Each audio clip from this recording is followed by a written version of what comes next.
Allah wabarakatuh. Alhamdulillah, salatan wassalaman ala rasulillah wa ala alihi wa sahbihi wa mawalah, la hawla wa la quwata illa billah. Rabbi israh li sadri wa yassir li amri wa uqdatam min lisani yafqahu qawli. Rabbi zidna ilma warzuqna fahma. Qafila rahimakumullah, alhamdulillah para peserta kajian informal ekonomi Islam yang dirahmati Allah Subhanahu wa taala. Kita berjumpa kembali dalam kajian online kita membahas tentang ekonomi Islam, dan alhamdulillah kita bisa istiqomah dan dilancarkan oleh Allah Subhanahu wa taala, diberikan kesempatan dan kesehatan sehingga bisa mengikuti majelis ini sampai ke pertemuan yang ke-6. Bapak Ibu yang dirahmati Allah Subhanahu wa taala, pada kesempatan pagi hari ini saya akan sampaikan materi lanjutan ya, tentang sistem ekonomi Islam. Bagian yang kedua yaitu membahas tentang problem asasi dari ekonomi Islam. Sebelumnya kita sudah memahami dua sistem ekonomi, yaitu sistem ekonomi sosialisme dan juga kapitalisme, di mana kedua-duanya memandang problem asasi ekonomi itu adalah kekurangan barang dan jasa untuk memenuhi kebutuhan manusia. Jadi bicaranya kuantitas. Jadi dalam sistem ekonomi sosialisme dan kapitalisme selalu yang dibicarakan adalah kuantitas yang kurang. Bahwasanya kebutuhan manusia itu tidak terbatas, sedangkan alat pemuasnya itu terbatas. Jadi bicaranya selalu kuantitas, kamiyah, ya, kuantitas. Sehingga ukuran-ukuran kesejahteraan itu selalu diukur dengan jumlah. Ya, kemarin juga kita sudah sampaikan bagaimana untuk melihat suatu negara itu sejahtera atau tidak, maka dilihat pertumbuhan ekonominya melalui GDP, dilihat melalui pendapatan per kapita. Semuanya menunjukkan nilai-nilai, ya, jumlah-jumlah tertentu. Ya, tidak ada yang bicara tentang hal lain di luar itu. Ya, ukuran-ukurannya selalu menggunakan ukuran yang mengarah kepada problem asasinya, yaitu scarcity. Ya. Nah, Bapak Ibu rahmatullah, kita kemarin sudah membahas tentang pandangan mendasar dalam ekonomi Islam. Ya. Bahwasanya menurut pandangan Islam, problem ekonomi yang asasi itu bukan pada masalah produksi barang dan jasa. Nah, ini yang kita bahas kemarin ya. Mengulang sedikit agar refresh. Nah, problem ekonomi itu bukan masalah produksi barang dan jasa. Masalah produksi barang dan jasa itu dianggap adalah masalah yang mudah untuk diselesaikan. Kemarin saya contohkan, ya nggak mungkin kita suruh direktur untuk menyelesaikan problem mati lampu, ya, hanya karena bolamnya pecah. Nah, kan nggak mungkin kita suruh direktur turun tangan gitu, untuk mengurusi masalah yang seperti itu. Ya. Jadi masalah produksi itu bukan masalah yang asasi. Bukan berarti itu tidak bukan masalah ya, tapi bukan masalah asasi, bukan masalah yang penting gitu. Ya. Artinya tidak memerlukan Islam. Saya bilang kemarin itu kan tidak memerlukan Islam. Karena tanpa Islam pun produksi itu bisa berjalan. Akal manusia itu sudah cukup untuk kemudian menyelesaikan masalah-masalah produksi. Kemarin juga sudah disebutkan dalil-dalilnya ya. Kenapa kemudian masalah ini itu diserahkan saja kepada akal manusia oleh Islam. Karena ini bukan masalah yang sangat urgent, masalah yang asasi untuk diselesaikan dalam ekonomi. Nah, dari pandangan itu saja kita sudah bisa melihat perbedaan mendasar ya antara Islam, sosialisme, dan kapitalisme, yaitu dalam memandang sebuah problem asasi. Itu sudah berbeda. Nah, masalah yang asasi dari ekonomi itu justru muncul ketika manusia sudah mampu memproduksi barang dan jasa tersebut. Jadi saya sebutkan kemarin, ketika barang dan jasanya ada, nah disitulah mulai masalah. Gitu. Disitulah mulai terjadi persoalan. Jadi ketika ada orang yang memiliki harta, orang tua yang memiliki harta, contoh waris ya, orang tua yang memiliki harta misalnya. Ketika orang tuanya ada, anak-anaknya bisa rukun, silaturahmi kepada orang tua sama-sama dan seterusnya. Nah, ketika orang tuanya meninggal dunia dan meninggalkan harta, harta ini akan diberikan kepada siapa? Terdistribusi kepada siapa? Anak pertama, kedua, ketiga, keempat misalnya. Ini kemudian menimbulkan problem.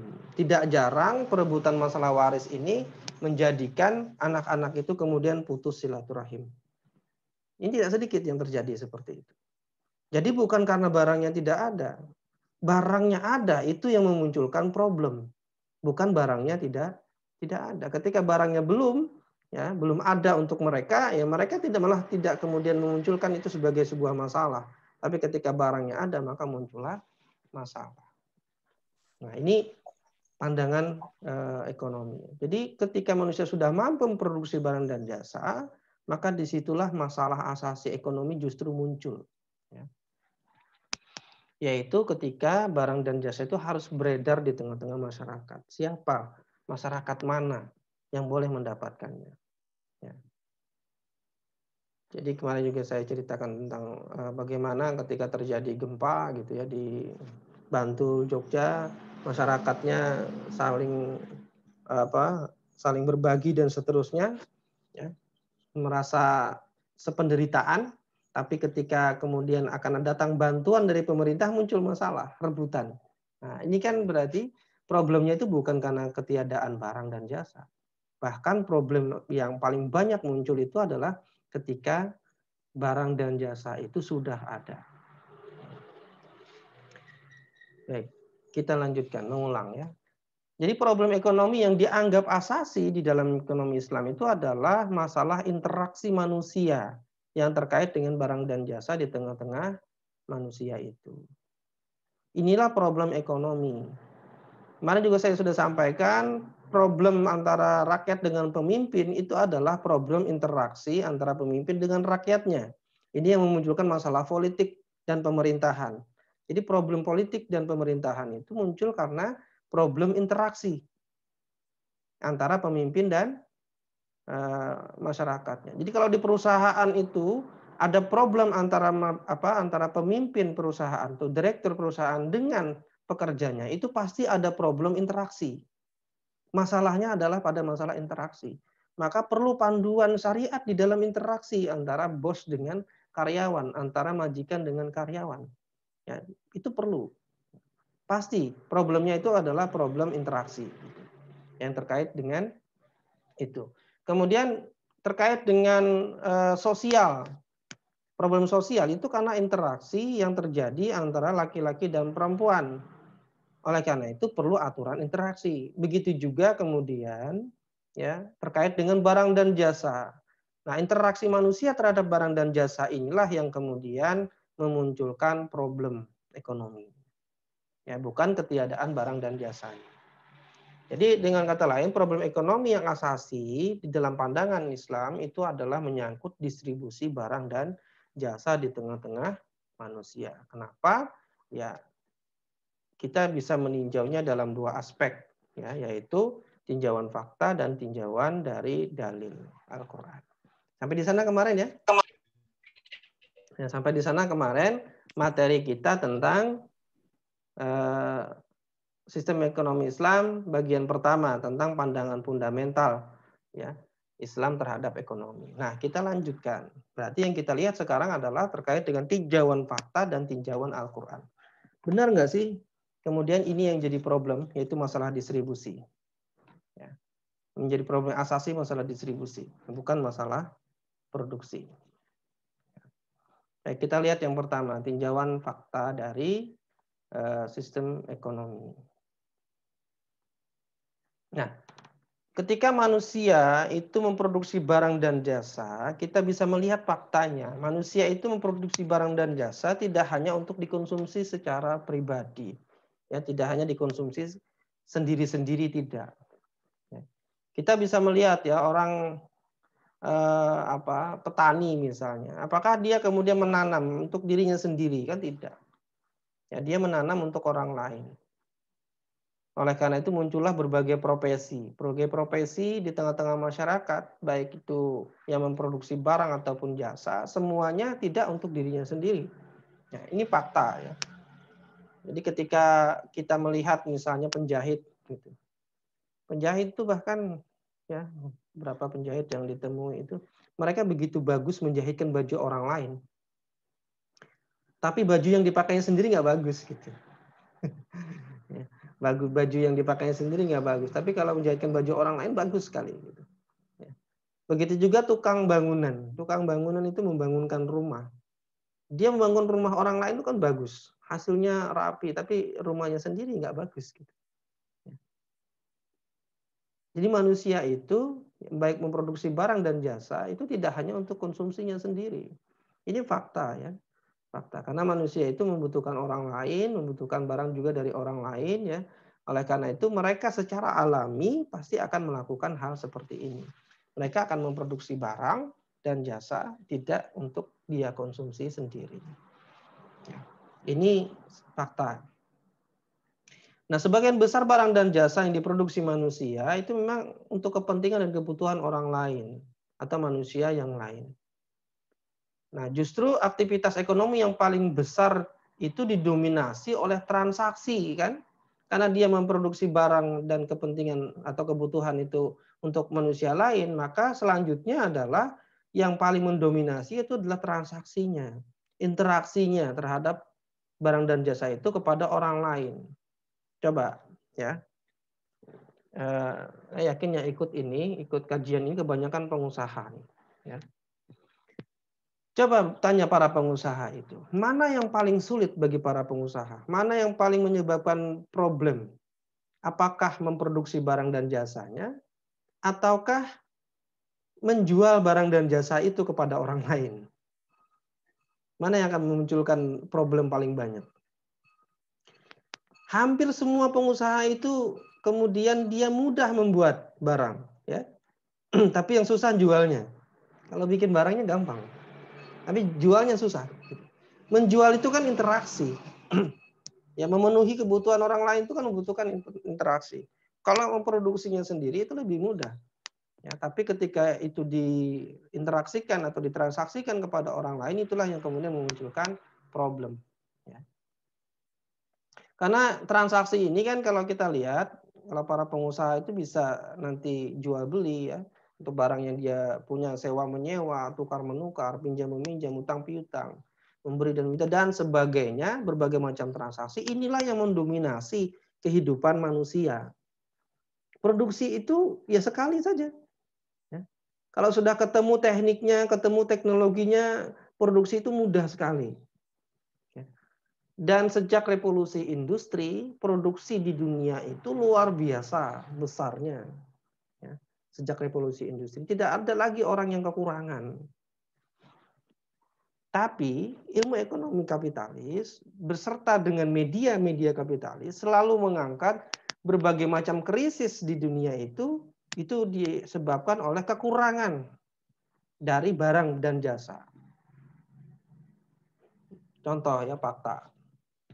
Faktanya di tengah-tengah dunia atau secara global ya, sampai saat ini itu menurut laporan ya, yang saya catat itu ya, ada 149 juta kelaparan secara global. 149 juta orang ya kelaparan secara global.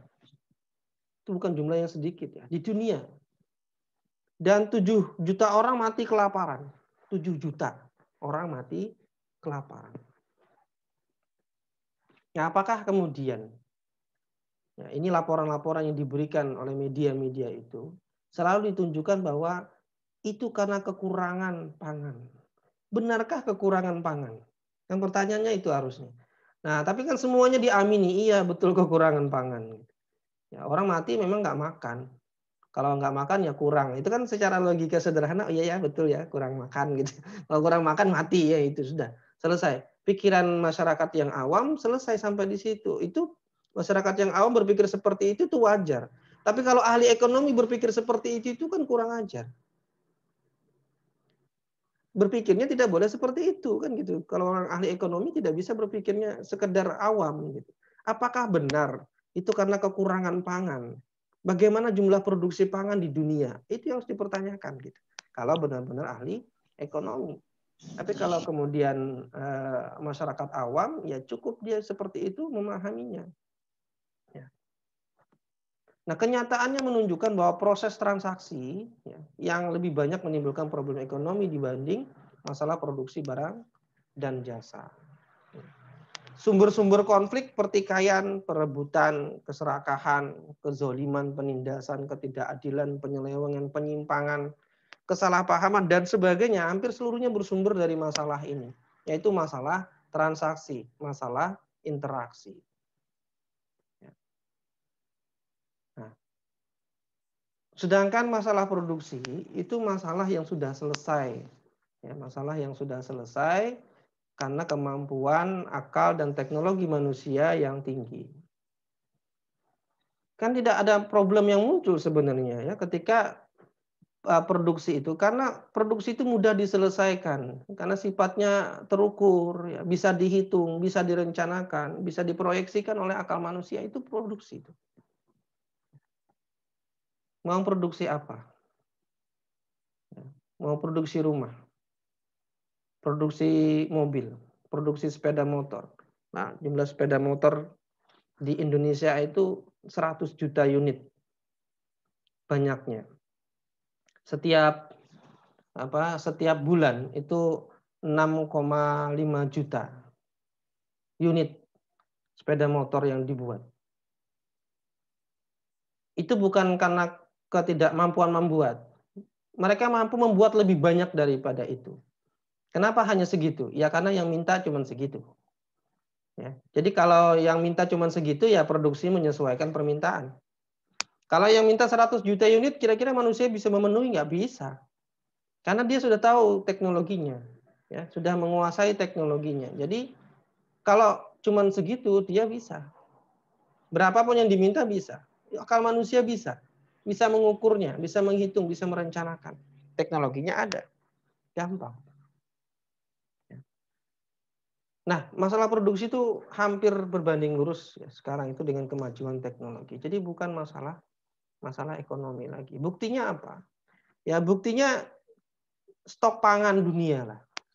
Karena kan tadi ada yang mati kelaparan, 7 juta orang mati kelaparan secara global di seluruh dunia. Apakah karena tidak ada stok pangan?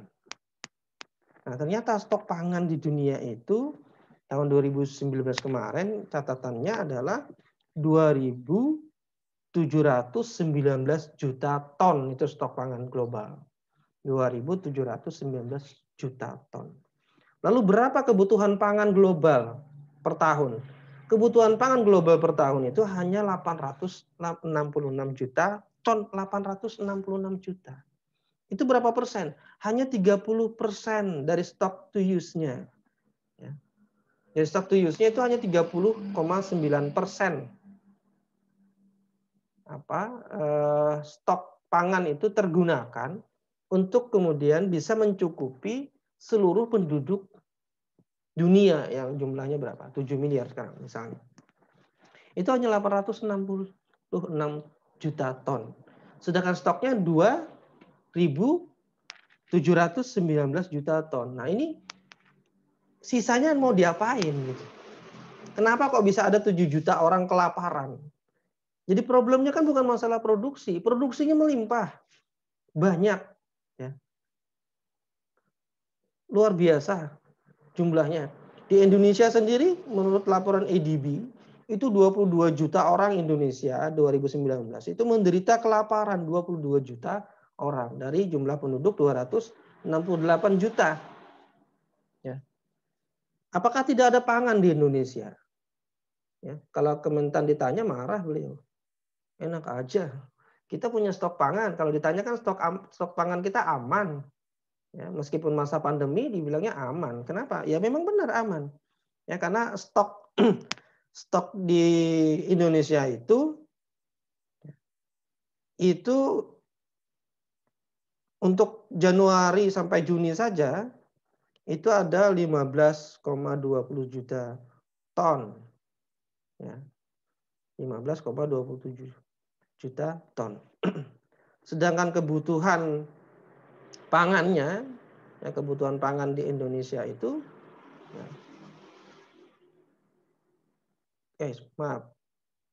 stoknya itu 19,13 juta ton, sedangkan kebutuhan pangannya 15,27 juta ton. Artinya ada selisih sekitar 4 juta ton pangan stoknya. Jadi ada 4 juta stok pangan yang tidak tergunakan.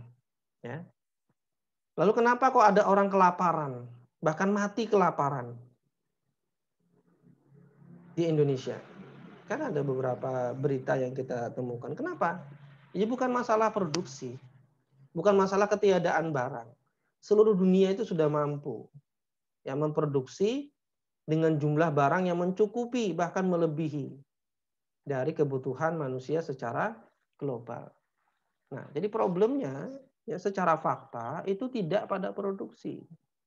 Ya, tapi problemnya itu datang setelah barang itu ada. Ya. Ya, karena memang barang dan jasa yang ada sekarang itu sudah mampu diproduksi secara melimpah ruah oleh manusia. Bahkan melebihi kebutuhan manusia itu sendiri. Saya gambarkan tadi, stok dunia itu hanya 30%-nya saja yang terpakai, stok pangan dunia. Tapi kenapa ada 7 juta orang mati kelaparan? Di problem ekonomi itu bukan karena tidak ada barang kan? Bukan karena kelangkaan barang dan jasa, tapi melimpah ruah barang dan jasanya, hanya saja kemudian orang-orang tertentu saja yang bisa mengaksesnya, sehingga orang-orang yang lain itu kemudian tidak bisa mengaksesnya. Ini menunjukkan bahwa produksi barang dan jasa yang melimpah ruah itu saat ini tidak terakses, tidak terdistribusi secara adil di tengah-tengah manusia. Ini problem. Kalau rumah tangga itu adalah sebuah entitas ekonomi, kenapa kok ada? Ya, ini dunia ini kita anggap sebagai sebuah rumah. Kenapa kok ada anggota di dalam rumah itu yang kelaparan? Padahal di dapur itu banyak stok makanan. Kenapa orang yang ada di dalam rumah itu ada yang sampai mati kelaparan? Padahal di dapur ada stok makanannya. Aneh nggak? Aneh kan? Itu kan pasti karena orang yang kelaparan tadi itu tidak bisa mengakses. Ya, dengan keterbatasannya, misalnya dia lumpuh, nggak bisa jalan, dia ngambil sendiri ke dapur. Mati dia. Karena nggak ada yang memberikan kepada dia. Nggak nyampe kan dia. Atau dia bisa jalan, tapi pintu dapurnya dikunci. Siapa yang pegang kuncinya? Yang menguasai rumah. Sehingga dia tidak bisa mengakses dapur yang penuh makanan tadi itu. Dikunci sama yang punya rumah. Nah, mudah-mudahan tergambar maksud saya. Itulah sistem ekonomi yang dijalankan oleh rumah itu. Anda kalau mau ke dapur bayar. Ya. Kalau Anda bisa bayar, saya kasih. Nah, ini sistemnya begitu. Yang ada di dunia sekarang. Jadi bukan masalah produksi. Orang di rumah itu mampu memproduksi makanan begitu melimpah ruah. Tapi ada orang di dalam rumah itu yang kelaparan, bahkan sampai mati kelaparan. Ini kan luar biasa. Ya, luar biasa. Karena mereka menggunakan sistem ekonomi yang penting cukup. Ya, yang penting ada barangnya. Kalau sudah ada barangnya, kamu kaya. Nah, rumah itu dianggap sebagai rumah yang kaya karena di dapurnya banyak makanan. Ya, meskipun ada yang mati kelaparan di situ. Nah, itu rumah kaya. Itu ukuran kesejahteraan dalam ekonomi kapitalis dan sosialisme, yaitu yang saya bilang di awal tadi, selalu ditetapkan berdasarkan jumlah. Kalau jumlahnya sudah banyak, berarti sudah sejahtera. Meskipun ada yang tidak kebagian, ada yang kelaparan di negara itu, di dalam rumah itu. Ya, bahkan sampai mati kelaparan itu tetap dianggap sejahtera selama kemudian dia bisa memproduksi dengan banyak. Jadi secara fakta, itu terbantahkan scarcity itu sebagai problem asasi, ya, sebagai problem asasi. Buktinya di dunia saat ini itu tidak ada problem itu. Ya, problem kelangkaan itu nggak ada. Terutama kepada kebutuhan-kebutuhan pokok, ya. Kalau kebutuhan tersier dan seterusnya sekunder pelengkap, ya nggak ada masalah, nggak mati kok, nggak dapat itu juga gitu kan. Nah itu nggak ada masalah dengan itu. Yang kita bicarakan adalah kebutuhan mendasar manusia. Kok bisa ada orang sampai mati kelaparan, padahal pangannya luar biasa stoknya. Buat apa?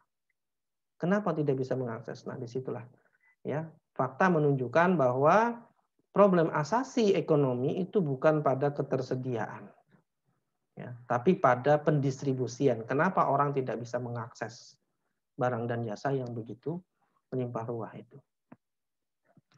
Baik, karena kita bicara sistem ekonomi Islam, maka wajib ada dalil yang menjelaskan. Betulkah di dalam Al-Quran itu yang diceritakan atau disampaikan kepada kita, problem asasi ekonomi itu tidak bercerita tentang jumlah, tapi bercerita tentang distribusi. Betul nggak seperti itu? Nah, coba kita lihat, ya. Tujuan utama, kita tahu tujuan utama diturunkannya Islam, ya, adalah untuk menjadi petunjuk bagi kehidupan manusia. Menjadi petunjuk bagi kehidupan manusia. Kalau manusia menyimpang dari petunjuk Allah, maka kehidupannya di dunia itu akan sempit, sengsara, dan menderita. Ini sudah disebutkan di dalam Al-Quran. Nah, di akhirat nanti juga akan diancam dengan siksa yang sangat berat. Nah, apa dalilnya? Baik, saya sampaikan 3 dalil saja. Pertama, dalil yang pertama, ya. Ini kita sering baca, terutama bulan Ramadan banyak para ustadz menyampaikan dalil ini. Sahrul Ramadan alladzi unzila fihil Qur'an hudan linnasi wa bayyinati minal huda wal furqan. Ya. Bulan Ramadan itu adalah bulan yang di dalamnya diturunkan Al-Qur'an. Untuk apa Al-Quran diturunkan? Hudan linnas, petunjuk bagi manusia. Jadi diturunkannya Al-Quran itu adalah sebagai petunjuk, ya, dan penjelasan mengenai petunjuk itu dan pembeda antara yang hak dan yang batil. Ya, jadi Al-Quran kita sama-sama pahami diturunkan sebagai petunjuk. Ya, lalu bagaimana pemahamannya? Nah, petunjuk bagi kehidupan manusia itu maknanya adalah Allah ingin menunjukkan mana langkah-langkah manusia yang benar, yang hak, dan mana yang batil dalam hidupnya di dunia. Dengan kata lain, Islam diturunkan untuk mengatur perbuatan. Ya, mengatur perbuatan manusia. Apakah perbuatannya benar atau perbuatannya salah? Tidak ada bicara jumlah. Allah tidak mempedulikan jumlah berapapun yang kamu hasilkan, itu tidak disebut sama Allah di dalam Al-Quran. Nggak ada. Ya. Yang ada adalah apa yang kamu hasilkan itu, berapa banyak yang kamu hasilkan itu tuh dengan cara yang benar atau dengan cara yang salah. Islam selalu bicara tentang itu. Ya, jadi ekonomi Islam itu akan terfokus pada perbuatan manusia. Kenapa? Karena Al-Quran itu bicara tentang perbuatan. Apakah perbuatannya benar atau perbuatannya salah? Ya. Sehingga fokus Al-Quran itu membicarakan apakah Anda akan berinteraksi dengan barang dan jasa itu benar atau salah. Ya. Nah, kalau demikian berarti Islam diturunkan tidak untuk mengatur kuantitasnya. Tapi kualitas, dan kualitas itu hanya muncul kalau kaifiyah tata cara yang dilakukan itu benar. Anda bisa saja memproduksi banyak barang, tapi barangnya tidak berkualitas. Itu kenapa? Karena tata cara Anda untuk menghasilkan barang itu salah. Nggak benar, nggak berkualitas. Tapi kalau Anda perbaiki bagaimana caranya Anda memproduksi itu, maka akan muncul kualitas. Nah, yang dibicarakan oleh Al-Quran itu selalu kualitas perbuatan. Kualitasnya baik atau kualitasnya buruk. Jadi pandangan ekonomi Islam itu sama sekali nggak ada menyebut kemudian masalahnya itu adalah masalah terkait dengan jumlah. Nah, jadi kalau orang ahli ekonomi Islam itu ditanya, apa penyebab krisis gitu. Jawaban kalau ekonomi kapitalis ya GDP-nya rendah, jumlah lagi kan gitu. Pendapatan per kapitanya rendah, begitu.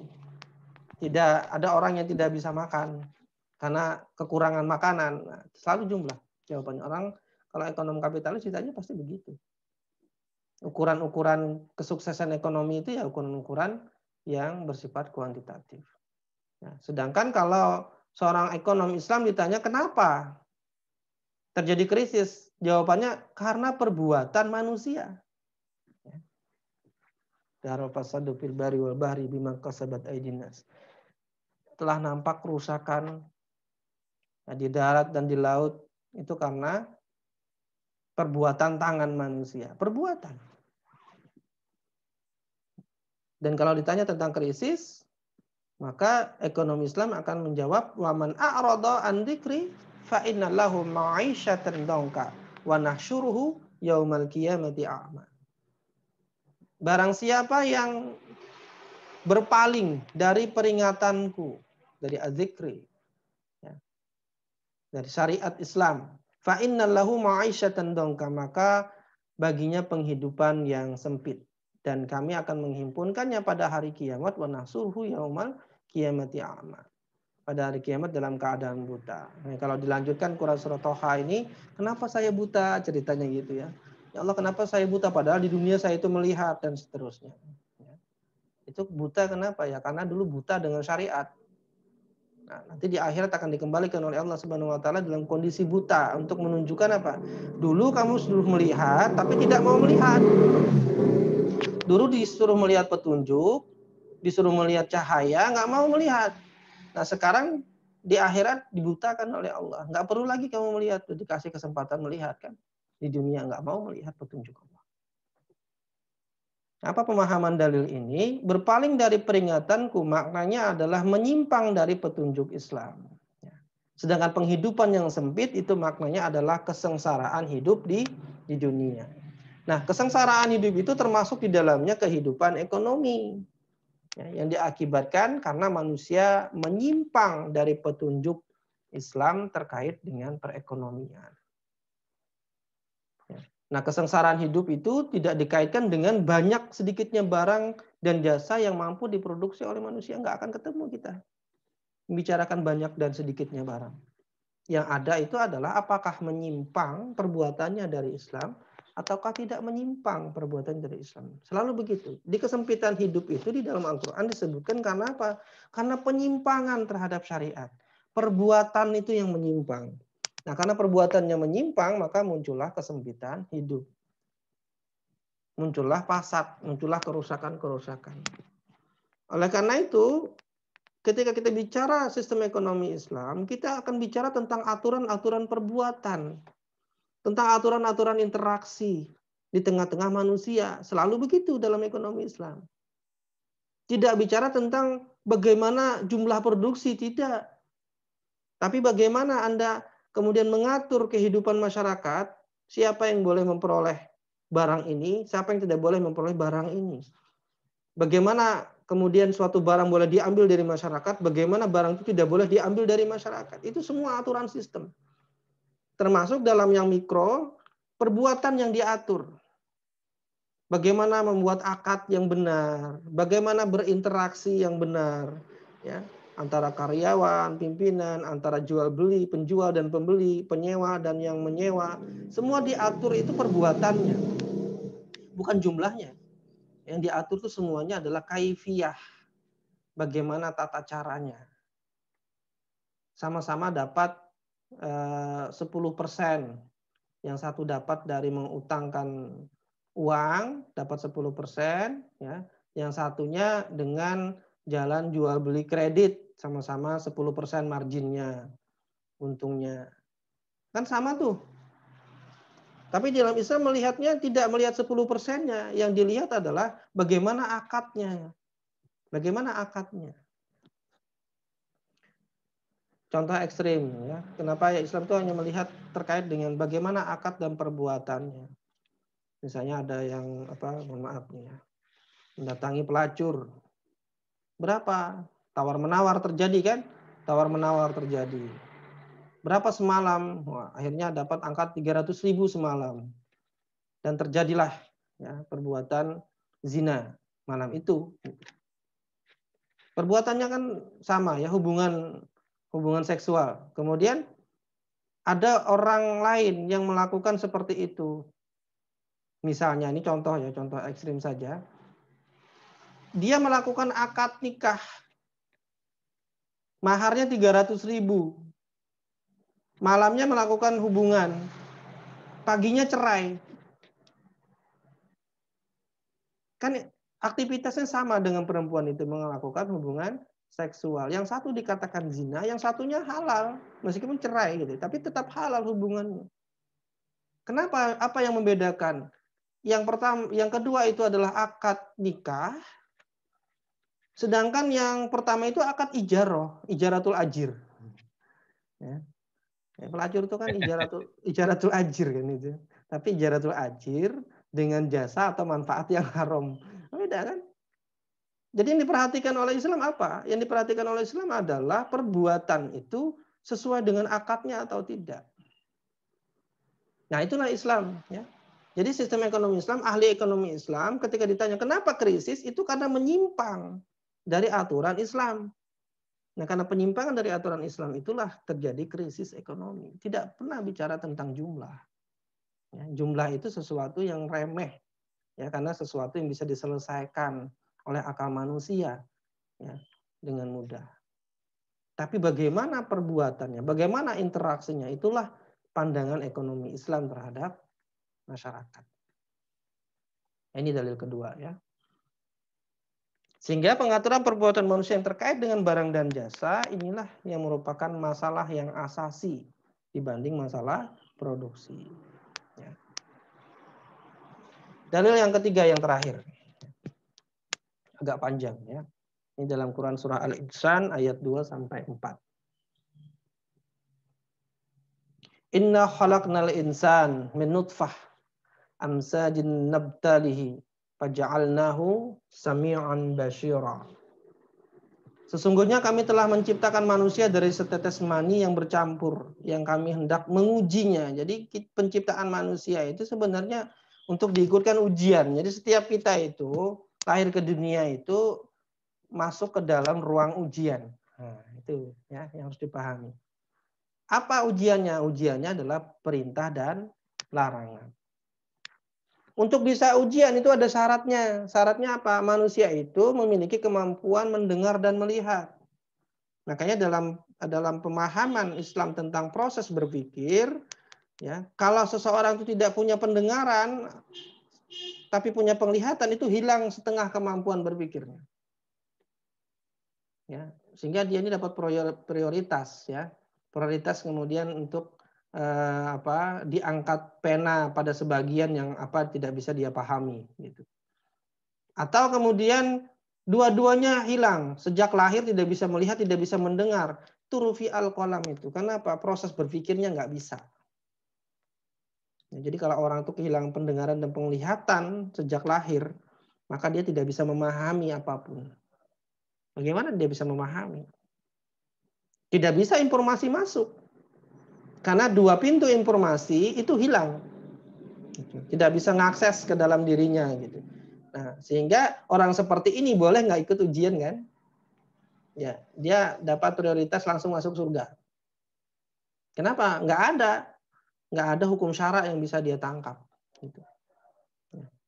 Oleh karena itulah kata Allah, kami jadikan manusia itu yang diciptakan ke dunia itu ada sami'an basiran. Dia mendengar dan dia melihat. Dengan mendengar dan melihat itulah proses berpikirnya jalan. Kemudian inna hadainahu sabila imma syakiran wa imma kafuran. Sesungguhnya kami telah menunjukinya jalan yang lurus, ya, as-sabil. Nah, ketika orang diberikan petunjuk jalan, itu ada sikap manusia itu ada yang bersyukur, ada yang kufur. Kalau kita ini ya, kemudian ditaruh di tengah hutan belantara, kita nggak tahu apa-apa. Pernah nonton film The Maze nggak? Ditaruh di dalam maze, manusia ditaruh dalam maze, dijadikan percobaan.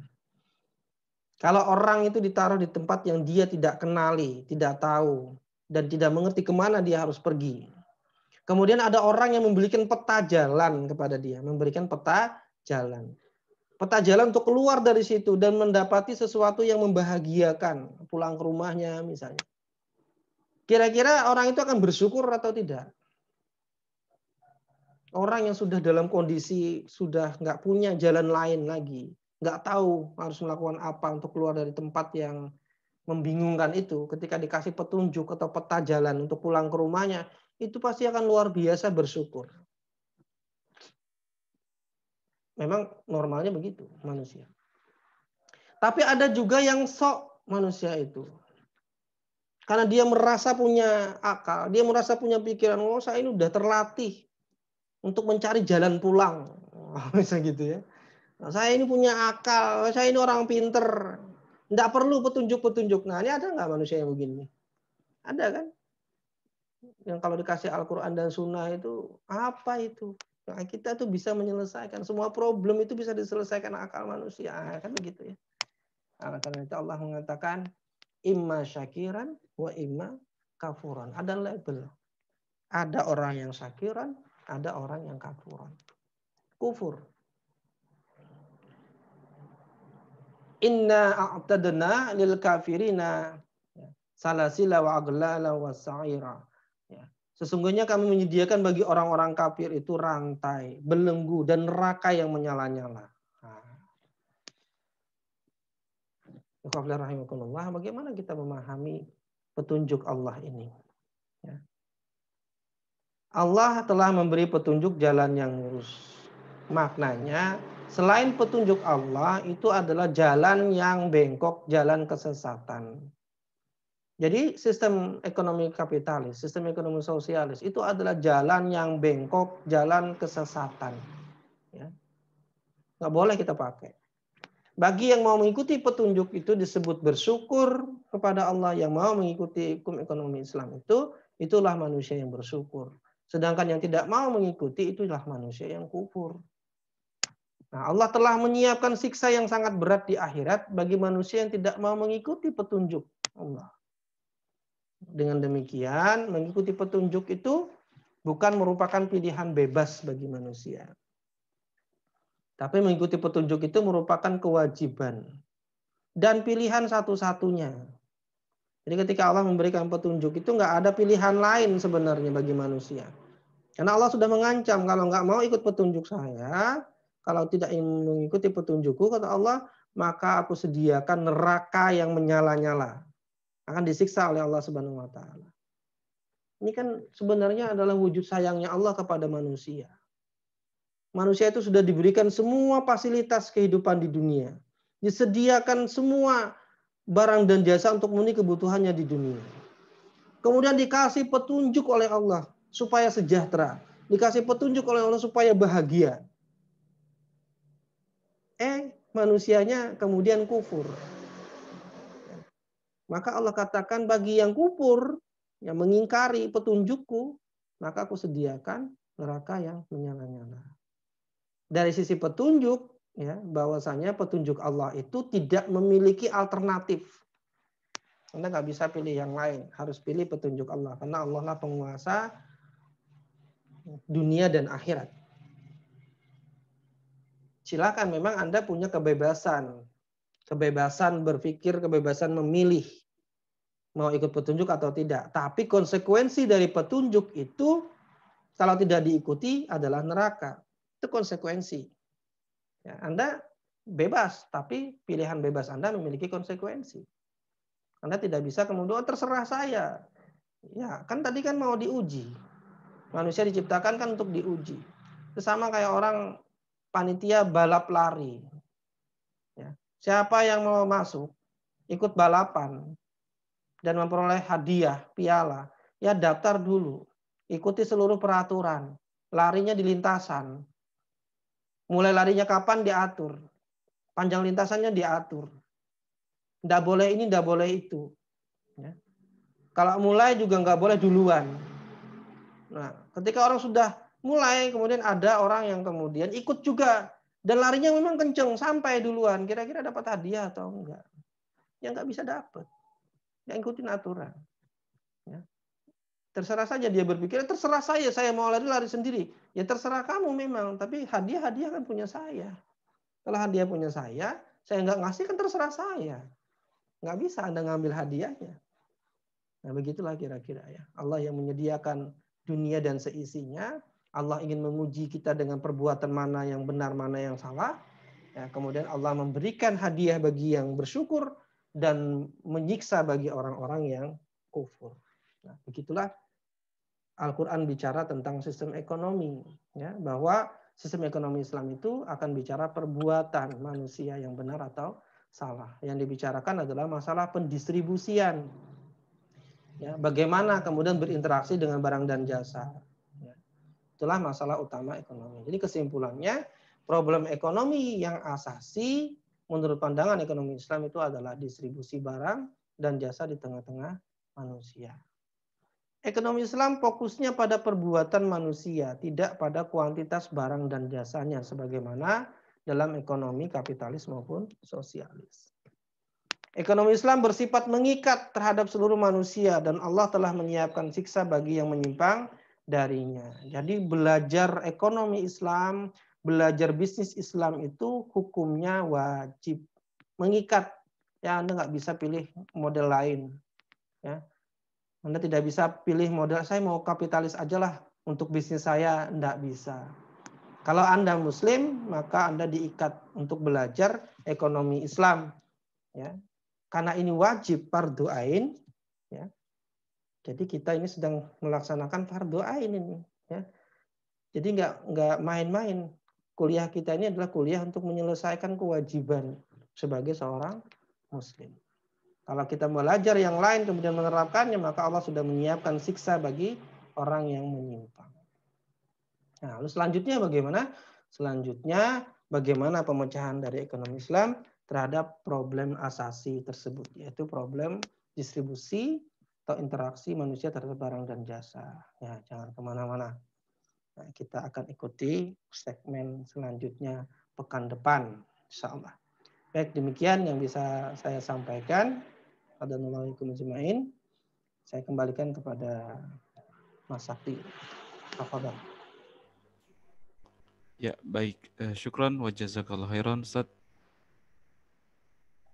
Selanjutnya, Bapak Ibu yang dirahmati Allah, kita masuk dalam sesi tanya jawab. Ya, sekali lagi kami mengingatkan kepada Bapak Ibu untuk bisa mengajukan pertanyaan kepada Ustadz dengan menuliskannya di kolom chat. Ya, pertanyaan pertama, baik, saya akan membacakan pertanyaan dari Bapak Pugu Setiawan. Ya, Assalamualaikum warahmatullahi wabarakatuh. Mau bertanya Ustadz, kenapa para pemikir ekonomi Islam di dunia tidak pernah berpikir bahwa kemiskinan itu terjadi karena faktor pendistribusian yang tidak merata dan adil? Ya. Ini bagaimana? Tafadhol Ustaz. Baik. Ya. Ya, itulah pengaruh dari sistem ekonomi barat. Ya. Sistem ekonomi kapitalisme yang sudah dicekokkan ke dalam benak para pemikir ekonom. Ya, termasuk ekonom Islam. Maka caranya menyelesaikan itu tetap kembali. Dia tetap merasa yakin bahwa problemnya itu tetap pada problem scarcity. Kalau selama itu yang dia pikirkan, maka memang dia akan memikirkan solusi-solusi yang terkait dengan hal itu saja. Dan itulah yang namanya problem asasi. Nah, kalau yang seperti ini yang diajarkan terus-menerus kepada kaum muslimin di dalam dunia pendidikan, maka wajar kemudian para pemikir itu, ya, sebelum tercerahkan tentunya dengan Islam, ya, itu tetap berpikir yang seperti itu.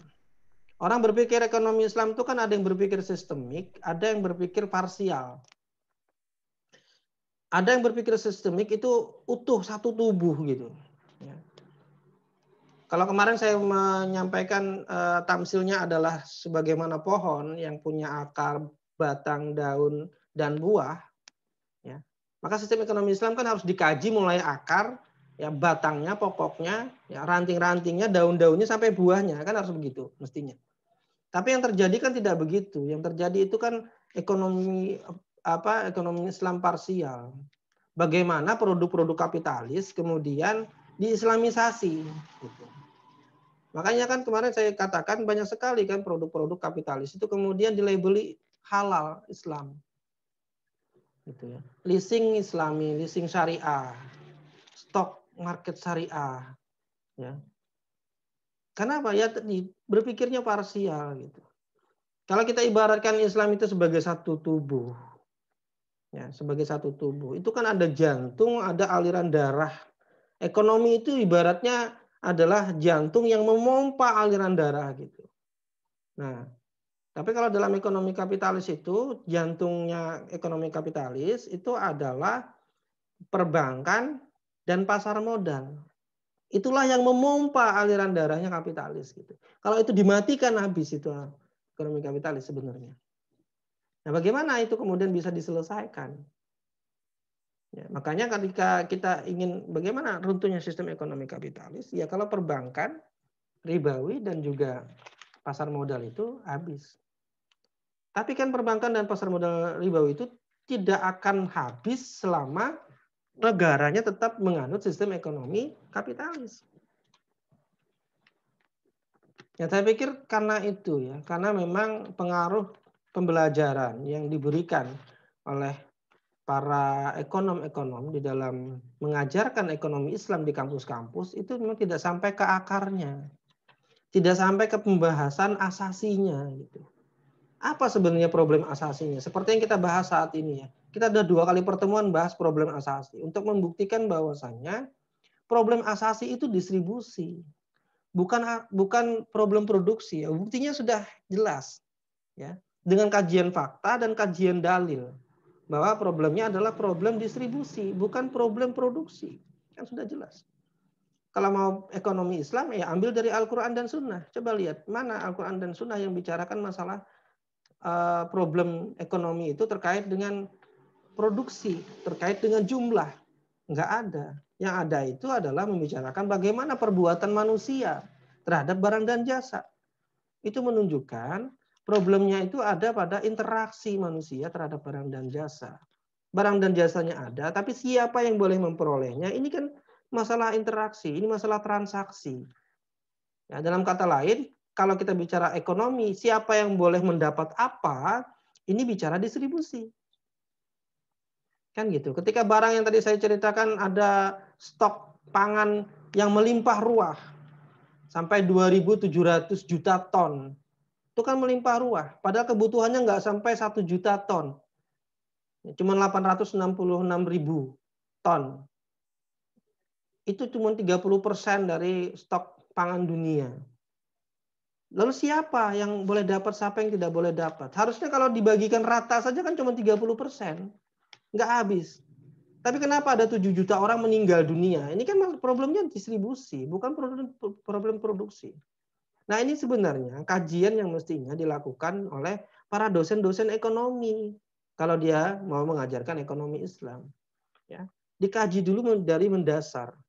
Bagaimana faktanya? Bagaimana ayat Quran bicara tentang problem asasi dari ekonomi? Nah, kalau mau mengkaji itu, insya Allah akan berubah pandangannya tentang scarcity sebagai problem asasi. Selama belum berubah pandangan problem asasinya terkait dengan scarcity, maka meskipun dia dikatakan ekonom Islam karena mengajarkan ekonomi Islam parsial, ya disebut dengan ekonomi Islam karena mengajarkan ekonomi parsial, ekonomi Islam parsial, ya dia tetap akan bicara solusinya tentang masalah produksi, bukan masalah distribusi. Demikian Allah a'lam. Ya. Ya Ustadz, mungkin salah satu yang membingungkan umat juga Ustadz, beberapa waktu lalu kan diumumkan tentang Ikatan Ahli Ekonomi Islam Indonesia. Dan yang diumumkan itu, yang menjadi ketuanya itu adalah Ibu Sri Mulyani. Itu membingungkan umat juga itu. Jadi seorang ahli ekonomi kapitalis menjadi pimpinan dari asosiasi ekonomi Islam. Ya begitulah. Siapa yang lebih bingung daripada kita? Iya. Pertanyaan selanjutnya Ustadz dari Bapak Muhammad Hafiz Taufikur Rahman ini. Assalamualaikum Ustadz, izin bertanya, apa hubungannya kelangkaan atau scarcity dan pilihan? Apakah ada kaitannya, Ustadz? Tafadhol, Ustadz. Baik. Apa hubungan kelangkaan, scarcity dan pilihan? Oke, saya mencoba memahami pertanyaannya ya, mudah-mudahan tidak salah. Scarcity ini kan bicara tentang, kalau kita bicara tentang scarcity itu berarti kita bicara tentang problem asasi ekonomi kapitalis. Ya. Kapitalisme lah yang melahirkan ide ini bahwa problem asasi ekonomi dunia atau ekonomi umat manusia itu adalah ketiadaan barang dan jasa yang mampu untuk memenuhi kebutuhan manusia yang tidak terbatas itu. Ini yang namanya scarcity. Ya. Nah, terkait dengan pilihan. Pilihan ini kan berarti kembali kepada manusianya. Manusia mau memilih yang mana gitu. Yang memilih yang mana? Memilih barang dan jasa. Manusia itu pasti akan memilih barang dan jasa yang bisa memenuhi kebutuhannya. Problemnya kan bukan pada memilihnya, tapi problemnya adalah pada mampu nggak dia mengambil barang dan jasa itu. Bisa nggak barang dan jasa itu masuk ke dalam rumahnya kemudian dia nikmati. Jadi pilihannya itu kan akan dibatasi dengan yang namanya price, harga kalau dalam sistem ekonomi kapitalis. Kami sudah produksi sekian banyak. Ya tadi kita cerita tentang pangan sajalah. Kalau pangan ini kan pilihannya tinggal makan atau tidak makan. Pilihannya kan tinggal itu, mau makan atau tidak makan gitu. Nah, kami sudah produksi 2.700 juta ton. Anda mau ini? Anda kurang makan? Ya silahkan beli ke kami. Gitu. Harganya sekian. Kalau Anda tidak bisa beli itu urusan Anda. Ya silahkan Anda kelaparan. Silahkan Anda mati kelaparan. Kenapa? Anda nggak bisa beli kok kami. Ada nggak pilihan di situ? Manusia bisa memilih memang, tapi manusia tidak bisa kemudian menetapkan apakah barang dan jasa itu bisa masuk ke dalam dirinya, ke dalam rumahnya, kecuali dengan price tadi, harga, ya, di dalam sistem ekonomi kapitalis. Ya. Jadi kalau bicara tentang pilihan, pasti kita bicara kembali kepada manusia. Ya, manusia itu punya opsi, punya pilihan, ya, khiyar. Dia bebas malah memilih. Nah, jadi kalau kita kaitkan dengan apa yang kita bicarakan pagi ini, sekarang kembalikan kepada manusia yang mendengarkan ini sekarang. Mau milih scarcity atau mau milih Islam gitu sebagai asasinya. Ini kan pilihan juga bebas kok, tapi sudah dikasih tahu kan. Pilihannya bebas, konsekuensinya yang nggak bebas. Nah, pilihannya bebas. Anda mau milih kapitalis dengan scarcity-nya atau milih Islam dengan distribusinya, ya. Bebas, silakan saja memilih. Ekonom-ekonom juga kita tanya begitu, ya silakan para ekonom memilih. Tapi pilihan Anda itu punya konsekuensi dunia akhirat. Ya, konsekuensi dunianya Anda akan tetap, dunia itu akan tetap menimpa, ya, menimpa kesempitan hidup. Ya, akan diberikan Allah kesempitan hidup di dunia. Dan di akhirat Anda akan diazab dengan azab yang pedih. Itu konsekuensi pilihan. Allah sudah kasih. Ini jalan ke surga, ini jalan ke neraka. Ya. Ini akan mensejahterakan, ini akan menyempitkan hidup, menyengsarakan. Manusia bebas memilih karena diberikan akal. Tapi manusia juga sudah dikasih tahu konsekuensinya. Kalau ini jadi sengsara, ya, kalau ini jadi bahagia, itu sudah dikasih tahu oleh Allah. Manusia bebas memilih, tapi konsekuensi itu tidak bebas. Ya. Selama kita menjadi makhluk ciptaannya Allah. Kecuali kita sudah pindah. Ada yang bisa pindah? Nggak bisa. Ya kita selamanya di makhluk ciptaan Allah. Jadi nggak bisa kita memilih konsekuensi. Ya Allah saya langgar saja tapi saya masuk surga ya Allah. Enak banget gitu. Konsekuensinya yang dipilih nggak bisa. Kita hanya bisa memilih jalannya. Bebas. Konsekuensinya tidak bisa. Ya. Nah, mudah-mudahan bisa dipahami. Ya, baik Ustadz. Selanjutnya pertanyaan dari Ibu Uci Siregar. Assalamualaikum. Menurut Ustadz, apakah pakar ekonomi yang ada di negeri-negeri Islam, termasuk Indonesia, tidak pernah mempelajari ekonomi Islam, sehingga perhitungan mereka selalu berkiblat pada kapitalisme? Ya, tafadhol Ustaz. Baik. Ya. Nah, kalau ini sih ya mungkin ada ya, mungkin ada ya, pakar ekonomi Islam. Tapi itu tadi ya, dominasi pemikiran ekonomi kapitalis itu besar. Kan sudah kita ceritakan ya, waktu kita bahas tentang ekonomi kapitalis kan. Siapa yang bisa membantah sistem ekonomi kapitalis yang menyejahterakan Eropa saat itu? Siapa? Karl Marx. Dibantah sama Karl Marx. Enggak, kata Karl Marx. Menyengsarakan, kata Karl Marx. Gitu kan? Nah, tapi akhirnya yang tumbang duluan kan sosialis gitu. Yang bilang, padahal apa salahnya gitu ya? Apa salahnya Karl Marx itu dalam mengkritik? Luar biasa kritiknya itu. Ya. Selagi orang-orang nggak bisa mengkritik, Karl Marx bisa mengkritik itu. Coba kalau nggak ada pemikiran Marx itu ya. Orang-orang ekonom sekarang suruh mengkritik kapitalis, nggak bisa ngeritik itu saya yakin. Ya. Sekarang kritiknya itu kan kalau mau mengkritik kapitalis itu pasti panduannya Marx. Sosialisme. Jadi pilihannya terus begitu. Kalau kamu nggak mau dengan sistem ekonomi kapitalis, mau kembali ke sosialisme, selalu begitu. Ya. Kenapa? Karena kekurangan kemampuan berpikir untuk mengkritisi. Gitu. Ditambah sistem ekonomi kapitalis kemarin, ya, dia itu kan pandai gitu ya, pandai memperbaiki diri, nah, itu mempoles supaya apa sih yang kurang dari saya, apa sih, pandai introspeksi diri. Ya. Jadi ketika upah besi itu ya, buruh kemarin ya, nah, itu kan dia memperbaiki diri ya dengan cara UMR, kasih tunjangan-tunjangan gitu kan. Nah, itu dia caranya untuk mempertahankan sistem ekonomi kapitalis. Nah, apakah tidak belajar ekonomi-ekonomi di Indonesia? Allah alam. Ya.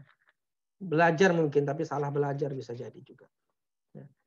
Salah belajar. Sehingga yang dipelajari tetap kapitalisme yang dibalut dengan Islam. Nah, gitu.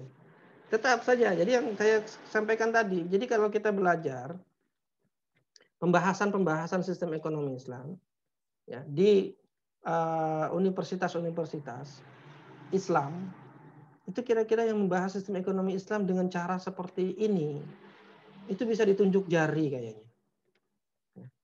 Yang ada itu adalah mempelajari sistem ekonomi kapitalis dan mempelajari sistem ekonomi Islam itu hanya seputar pada produk-produk. Ya, hanya seputar produk-produk. Tidak kemudian membandingkan ideologinya.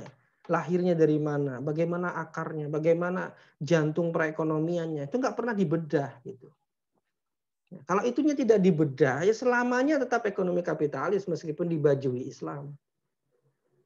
Makanya produk-produk yang ada, yang dilahirkan oleh yang mengkaji ekonomi Islam, itu tetap produk kapitalis dengan nama Islam. Ya. Sampai obligasi syariah itu kan membingungkan bagi orang yang ngerti tentang akad, tentang ilmu tentang utang piutang dalam Islam, tentang qard, tentang dain. Kalau ada obligasi syariah itu pasti pusing itu, yang paham fikihnya. Gimana ceritanya gitu? Ya, kenapa? Ya, obligasi itu produk kapitalis disyariahkan. Gimana ceritanya gitu? Ya. Riba disyarikan itu Anda bisa bayangkan pusingnya. Mensyarikan riba. Kira-kira pusing nggak? Kalau saya sudah pusing dulu mendengarnya aja pusing. Gimana ceritanya gitu ya? Nah, jadi kalau ditanya bagaimana, apakah tidak mempelajari ekonomi Islam? Allah alam. Mempelajari tapi parsial. Tidak mempelajari secara sistemik. Ya, tidak mempelajarinya utuh dari akarnya sampai ke buahnya. Sayang sekali. Padahal ahli ekonomi Islam itu mulai banyak sekarang, ya, yang lurus-lurus ya. Kalau saya bukan ahli ekonomi, saya ini hanya menyampaikan saja. Tafadhol, silakan. Ya. Baik Ustaz, selanjutnya pertanyaan dari Bapak Saifur Rahman. Assalamualaikum warahmatullahi wabarakatuh. Assalamualaikum. Ustadz, apakah sistem ekonomi Islam bisa diterapkan saat ini di mana dunia diatur dengan kapitalisme? Ya, Nah, itu ini Ustadz. sudah saya pernah jawab juga ya yang Oh, iya, begini Ustadz. ya. Ya. Singkat saja, nggak bisa. Kenapa nggak bisa? Ya selama sistem pemerintahannya tidak dengan Islam, maka ekonomi nggak bisa diatur. Selama kepala rumah tangganya masih orang yang tidak mau menerapkan Islam, maka nggak mungkin aturannya itu Islami dalam rumah tangga itu. Kira-kira begitulah sederhananya. Ya, jadi kepala rumah tangganya itu harus berubah dulu pemikirannya menjadi Islami dan mau menerapkan aturan Islam. Nah, baru selesai itu. Ya, baru selesai. Baru selesai. Jadi jangan cuma ngomong doang ya, seperti pemimpin negara Wakanda dalam sebuah acara tilawatil Quran menyebutkan bahwa Al-Quran itu adalah petunjuk yang harus dibumikan. Nah, itu kan ngomongnya doang. Kenapa ngomongnya doang saya bilang? Ya karena apa yang dilakukannya itu tidak sesuai dengan omongannya. Ya. Yang seperti ini tuh bukan kepala rumah tangga yang memiliki pemikiran yang Islami, sehingga dia tetap tidak akan menerapkan aturan Islami meskipun dia berbusa-busa ngomong aturan Islam itu adalah petunjuk. Tapi kalau nggak pernah diterapkan, itu kan omongannya kan dusta. Jadi bagaimana sistem ekonomi Islam diterapkan dengan dunia yang diatur dengan kapitalisme? Ya nggak bisa selama negaranya belum berubah menjadi negara yang Islami. Kalau negaranya ada yang menerapkan, maka dia akan bertempur dengan sistem ekonomi kapitalisme. Namanya ideologi pasti begitu. Sebagaimana dulu ekonomi kapitalisme ya bertempur dengan ekonomi sosialisme di Eropa. Saat itu ekonomi Islam juga sudah ada. Tapi kalau kita bicara sejarah ekonomi itu nggak pernah disebut. Ya, zaman Renaissance-nya di Eropa itu juga munculnya ekonomi kapitalis ya, tahun 1776. Buku Adam Smith lahir, gitu ya, The World of Nation. 1776 itu khilafah Islamiyah itu kan sudah ada, sudah menerapkan sistem ekonomi. Pernah dikaji nggak dalam sejarah ekonomi, sejarah ilmu ekonomi? Nggak pernah dikaji. Yang ada itu cuma ekonomi kapitalis, ekonomi sosialis. Nah, ini juga adalah cara mengaburkan agar kita tidak paham dengan ekonomi Islam. Nah, bagaimana kemudian sosialisme bisa diterapkan? Karena sudah negaranya dipegang oleh komunisme saat itu, maka bisa diterapkan sistem ekonomi sosialisme. Jadi selama negaranya tidak ada, maka sistem ekonomi Islam pun tidak ada. Ya, ini satu kesatuan ya, nggak bisa cuma ngambil sistem ekonomi Islamnya saja, kemudian negaranya diatur dengan yang tidak Islam, itu nggak bakal pernah terjadi. Ya, sistem ekonominya bisa diterapkan. Allah. Iya. Selanjutnya Ustadz, pertanyaan dari Bapak Alif Arrozi ini. Ini pertanyaan secara privat masuk kepada saya lebih dulu. Ini mungkin agak. Assalamualaikum Ustadz, izin bertanya. Seorang pengusaha atau pebisnis menjalankan usaha bisnisnya tidak mengetahui aturan-aturan syariat atau muamalah, namun menghadirkan seorang konsultan Islam saja dan sama sekali ownernya tidak mau tahu belajar muamalah. Bagaimana hukumnya kondisi seperti ini terhadap pengusaha tersebut? Jazakallah. Bagaimana dia bisa menerapkan aturan syariah kalau dia tidak tahu menahu? Kan tidak bisa, meskipun dia menghadirkan konsultan. Konsultan itu kan tidak bisa melakukan apa-apa kecuali dengan persetujuan pemilik usaha. Jadi nggak bisa seorang konsultan itu memutuskan sesuatu. Konsultan itu tugasnya advice, memberikan saran. Yang memutuskan apakah saran itu diterima, diterapkan atau tidak, maka itu adalah tanggung jawabnya si pemilik usaha. Kalau si pemilik usaha ini, ya udah saya pasrahkan saja dengan konsultan. Pokoknya apa yang konsultan mau jalankan begitu. Tapi sayanya nggak mau belajar. Kalau begitu bagaimana? Kalau begitu diserahkan kepada konsultannya, insya Allah bisnisnya itu akan Islami. Kalau konsultannya benar-benar menerapkan syariah, bisnisnya Islami. Terus bagaimana dengan pemilik usahanya? Pemilik usahanya berdosa. Loh, kok bisa berdosa? Ya berdosa karena tidak belajar. Ya. Thalabul ilmi, belajar, faridah, wajib hukumnya. Nah, kalau dia pengusaha, maka pengusaha itu di dalam Islam itu wajib mengkaji hukum-hukum Islam dalam ekonomi dan bisnis, wajib. Fardu ain. Nggak bisa dia lepaskan fardu ain ini kepada orang lain. Konsultan saja yang belajar, saya nggak usah. Haram. Bagi dia berdosa. Konsultan sih jalan terus, nggak ada masalah. Ya. Tapi dia secara pribadi itu melanggar hukum syariat tentang belajar. Tentang kewajiban dia sendiri untuk mengetahui hukum-hukum syariat. Lalu bagaimana kalau konsultannya salah? Siapa yang bertanggung jawab? Karena dia tidak belajar, dia nggak tahu konsultannya ngawur. Ya kan nggak tahu, dia nggak pernah belajar sistem ekonomi Islam, nggak belajar bisnis Islam, nggak pernah. Dijalankan oleh konsultannya secara ngawur, gitu. Bagaimana kemudian pertanggungjawabannya? Dia bertanggung jawab karena dia menyetujui pelaksanaannya. Oleh karena itu, kenapa itu fardu ain? Karena memang kitalah yang ditaklif oleh Allah Subhanahu wa taala untuk menjalankan usaha. Karena kita yang ditaklif oleh Allah untuk menjalankan usaha, maka kitalah yang harus belajar.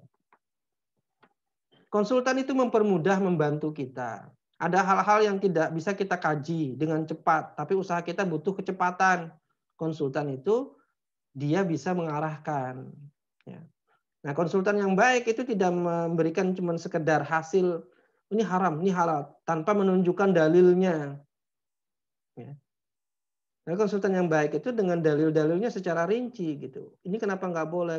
Kenapa? Karena ada pertanggungjawaban di hadapan Allah ketika mengatakan ini halal, ketika mengatakan ini haram. Jadi konsultan bisnis syariah itu wajib menghadirkan dalil-dalil ketika dia melakukan konsultasi. Kenapa? Karena itu bertanggung jawab. Ya. Konsultan itu berat loh tanggung jawabnya ya. Konsultan bisnis syariah itu. Karena apa? Karena dia memang harus memahami ini halal itu dengan dalil-dalil. Ini haram itu dengan dalil-dalil. Nggak bisa dia kemudian ngarang-ngarang. Pokoknya halal saja. Pokoknya haram saja. Nah, gitu kan konsultannya ngawur. Nah kalau ngawur begitu kemudian pemilik usahanya juga nggak tahu. Tapi menyetujui kan sama-sama ngawur dua-duanya. Bubarlah sudah. Nggak syar'i ya. Nah jadi gitu. Ini melanggar kewajiban menuntut ilmu yang diwajibkan atas pengusaha untuk belajar ekonomi dan bisnis Islam. Baik. Iya, baik Ustadz. Selanjutnya saya ke pertanyaan yang relevan dari Ibu Nila Umusyahidah. Ya, Assalamualaikum Ustadz, mau tanya terkait distribusi. Bagaimana di dalam sistem Islam negara membantu perluasan distribusi terkait dengan pengusaha yang telah melakukan produksi dalam jumlah banyak, namun barangnya tidak laku atau belum tersebar? Ataukah di gambaran distribusi yang merata dalam Islam? Ya, ini, Ya, ini pertanyaan harus. tentang distribusi inilah yang nanti akan kita jawab dalam Begitu. pertemuan selanjutnya. Gitu. Nanti akan tergambar bagi kita bagaimana Islam itu mendistribusikan barang dan jasa yang ada di dunia ini. Ya, bagaimana sih kaifiyahnya? Bagaimana tata cara Islam dalam mendistribusikan barang dan jasa? Baik yang sudah ada di alam ataupun yang diproduksi oleh manusia.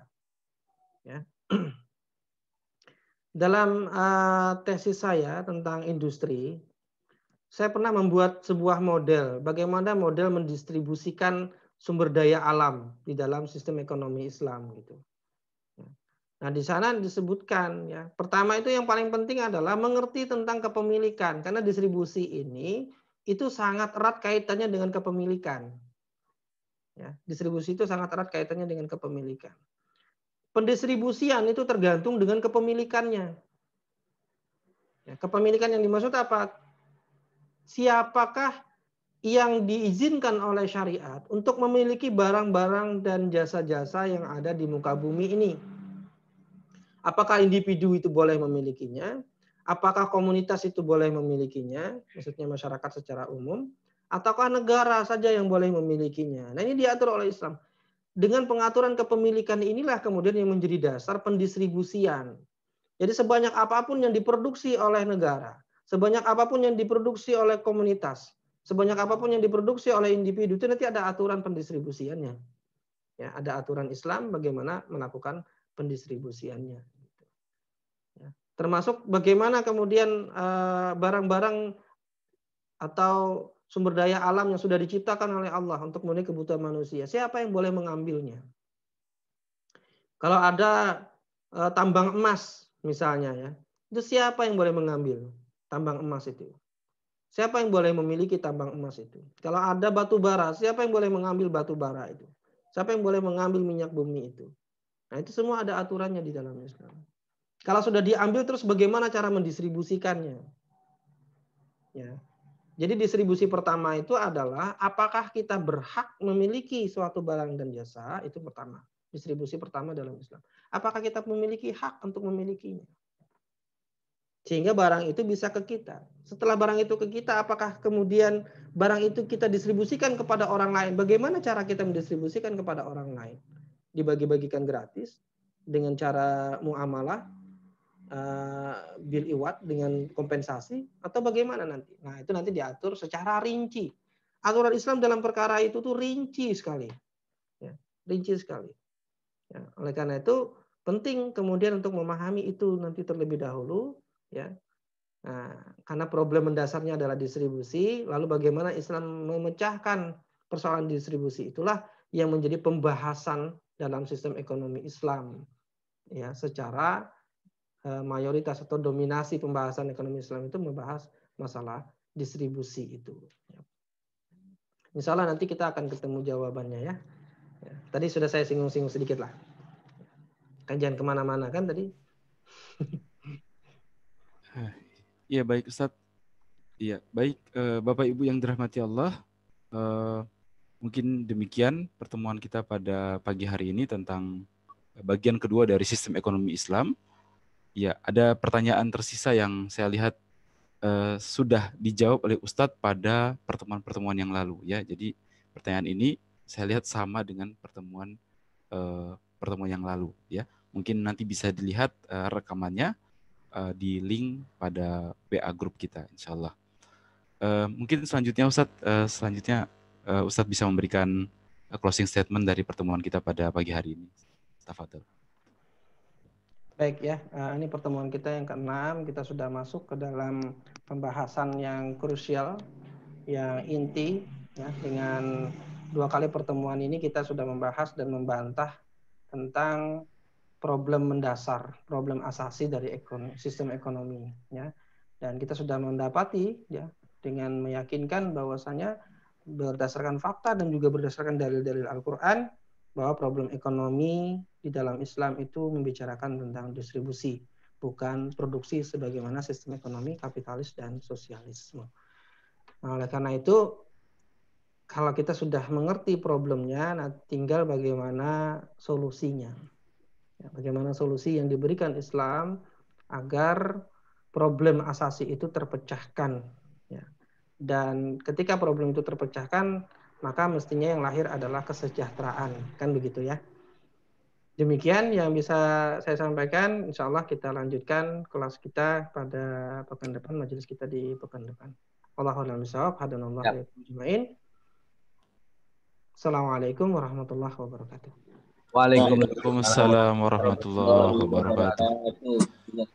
Baik, Bapak Ibu yang dirahmati Allah, Bapak Ibu Majelis MITS dan sahabat SBS yang dirahmati Allah, saya ingatkan kembali, jangan lupa untuk kemudian bisa membuat print screen atau kemudian capture dari pertemuan kita pada pagi hari ini. Dan juga jangan lupa untuk terus hadir dalam pertemuan-pertemuan kelas kuliah ekonomi Islam selanjutnya. Insya Allah masih bersama guru kita Ustadz Fauzan Al-Banjari. Mari kita tutup pertemuan kita pagi ini dengan membaca doa kafaratul majelis.